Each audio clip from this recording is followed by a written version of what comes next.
A saga Wingfeather, Andrew Patterson, livro 1. Nos limites do mar sombrio da escuridão. Capítulo 2. Nuggets, martelos e totados. De manhã, os sonhos se foram. O sol brilhava, o frescor da manhã perdia terreno para um dia quente de verão, e Jainer imaginava poder voar. Ele estava observando as libélulas flutuando através do pasto. Imaginou-se projetando sua própria mente na mente de uma libélula, a fim de ver o que ela via e sentir o que ela sentia. Jainer imaginou o leve giro das asas, que a levavam zunindo através de um prado, girando para a esquerda e para a direita, alcançando-a pelo vento sobre as copas das árvores, ou reduzindo a queda íngreme até o mar sombrio. Ele imaginou que, se fosse uma libélula, sorriria quando voasse, embora não tivesse certeza de que as libélulas sorriam. Porque não teria que se preocupar com o chão, fazendo tropeçar. Parecia a Jainer que, nos últimos meses, ele havia perdido o controle de seus membros. Seus dedos estavam mais longos e seus pés maiores, e sua mãe havia dito recentemente que ele era todo cotovelos e joelhos. Jainer enfiou a mão no bolso e, olhando em volta para se certificar de que ninguém estava olhando, tirou um pedaço de papel velho, dobrado. Seu estômago revirou, como havia acontecido uma semana antes, quando ele encontrou o papel ao varrer o quarto de sua mãe. Ele o desdobrou, agora para refletir sobre o retrato de um menino, parado na proa de um pequeno veleiro. O menino tinha cabelos escuros e membros desajeitados, e parecia inegavelmente com Jainer. Grandes nuvens onduladas embranqueciam o sol e o céu, e o borrifar das ondas explodia em respingos, parecendo tão reais e úmidos que, pensava Jainer, se tocasse neles, mancharia a imagem. Abaixo do desenho estava escrito: meu 12º aniversário. 2 horas, sozinho, em mar aberto. O melhor dia da minha vida até agora. Não havia nome no retrato, mas Jainer sabia em seu coração que o menino era seu pai. Ninguém jamais falava de seu pai, nem sua mãe, nem seu avô. Jainer sabia pouquíssimo acerca dele, mas ver aquele retrato era como abrir uma janela em um lugar muito escuro. Aquele sentimento confirmava sua suspeita de que a vida era muito mais do que viver e morrer na cidadezinha de Glippingwood. Jainer nunca vira um barco de perto. Ele, no máximo, os observava dos penhascos.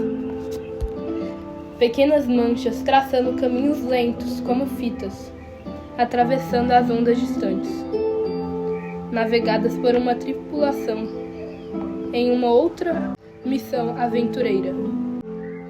Ele então se imaginava em seu próprio barco, sentindo o vento e os borrifos da água, como o menino do retrato. Jainer despertou de seu desvaneio e viu-se apoiado e enforcado, com o feno pinicante até os joelhos. Em vez de sentir o vento do oceano, ele enfrentou uma nuvem de palha e poeira, levantada por Danny, o cavalo de carga, atrelado impaciente a uma carroça abarrotada de feno até a metade, esperando para atravessar o campo até o celeiro.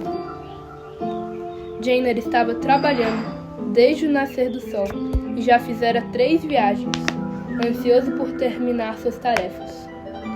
Aquele dia era o Festival dos Dragões, e o único dia do ano em que Jainer ficava feliz por estar na pacata cidade de Glippingwood. A cidade inteira esperava o ano todo pelo Dia dos Dragões, quando toda a Scree parecia vir para Glippingwood. Haveria jogos e comidas, pessoas de aparência estranha de cidades distantes e os próprios dragões, emergindo do mar sombrio da escuridão. Pelo que sabia, Jainer nunca havia deixado Glypinwood em todos os seus 12 anos. Então o festival era o mais próximo que ele chegava de ver o rosto do mundo. E um bom motivo para acabar logo de catar todo aquele feno. Ele enxugou o suor da testa e olhou, melancolicamente por cima do ombro, para uma libélula que zunia para longe. Então, com um gemido, enfiou o fundo forcado no feno e o jogou na carroça. Com esse movimento, seu pé prendeu-se numa pedra escondida sobre o feno, e ele cambaleou para a frente, caindo de cara em uma pilha pura e fresca de pepitas, feitas por Danny, o cavalo de carga. Jainer saltou de pé, cuspindo e limpando o rosto, com um punhado de feno. Danny, o cavalo de carga, olhou para ele, bufou e arrancou uma boa bocada de grama, enquanto Jainer corria, rápido como uma libélula, até o coxo de água para limpar o rosto. Do outro lado do campo, depois da cerca, o irmão de Jainer, Tink, cujo verdadeiro nome era Kalmar, estava estendido sobre o telhado do chalé, 2 pregos entre os lábios e um martelo numa mão.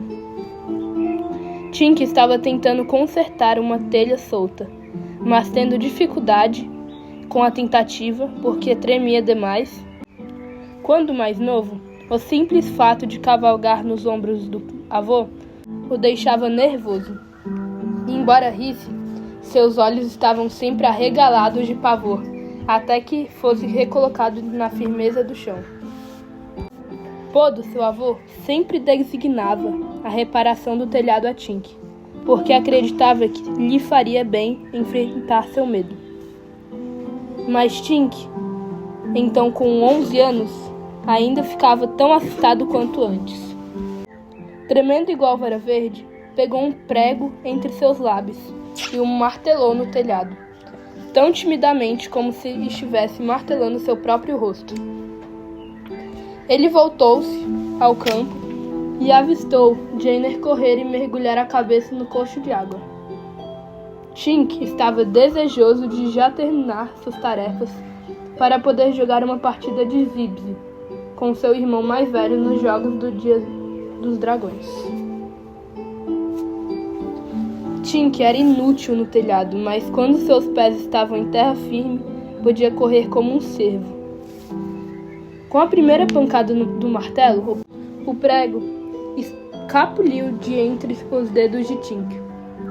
Ele tentou pegá-lo, mas falhou e acabou se jogando para baixo, abraçando ambos os lados do telhado quente.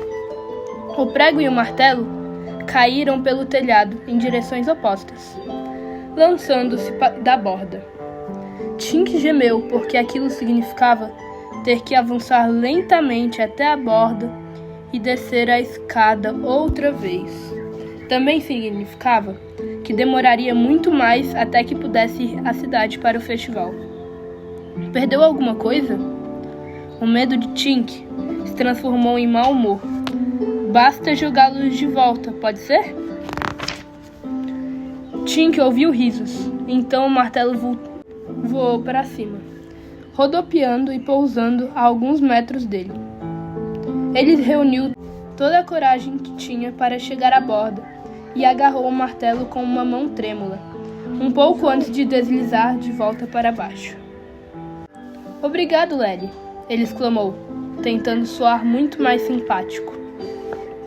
Lely sentou-se de novo nos degraus, na parte de trás do chalé, e cantarolando, continuou descascando suas totadas. Nugget estava a seus pés, abanando a cauda, ofegando na sombra acolhedora.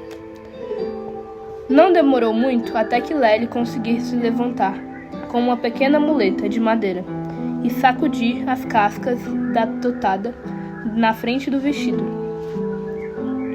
Carregando o balde, ela cocheou para dentro de casa, Nugget colado atrás dela. Sua perna direita torcia para dentro, num ângulo não natural, abaixo do joelho, e os dedos dos pés de sua perna ruim se arrastavam lentamente ao longo do piso de madeira. Quando era pouco mais que um bebê, havia aprendido a andar com uma muleta minúscula debaixo do braço. E a cada ano, seu avô lhe fazia uma maior, sempre mais ornamentada e resistente que a anterior. A muleta atual era feita de teixo e tinha pequenas flores roxas gravadas ao longo do seu comprimento.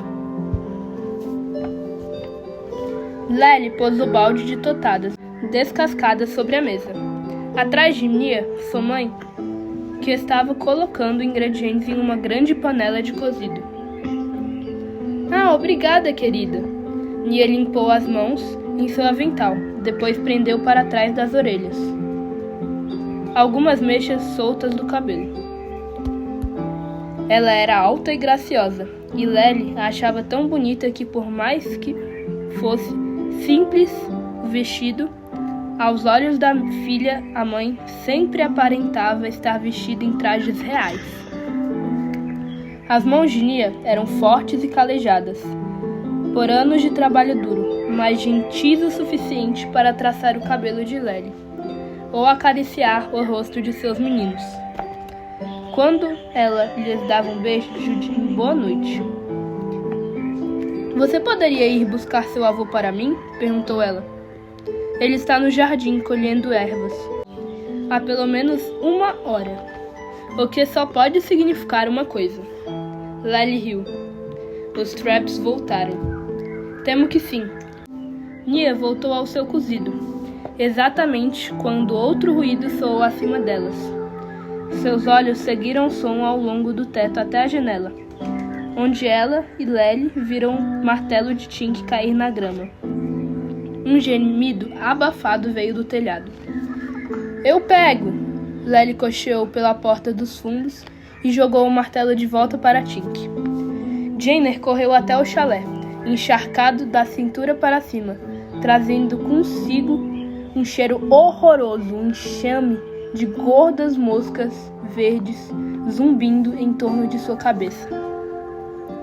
Enquanto mancava até a frente da casa para encontrar seu avô, Lely ouviu sua mãe gritar e colocar Jainer para fora de casa, onde ele foi prontamente atingido na cabeça por um martelo em queda livre. Bom, gente, muito obrigado por ter assistido. Se você gostou, se inscreve e deixe o seu like. Obrigado.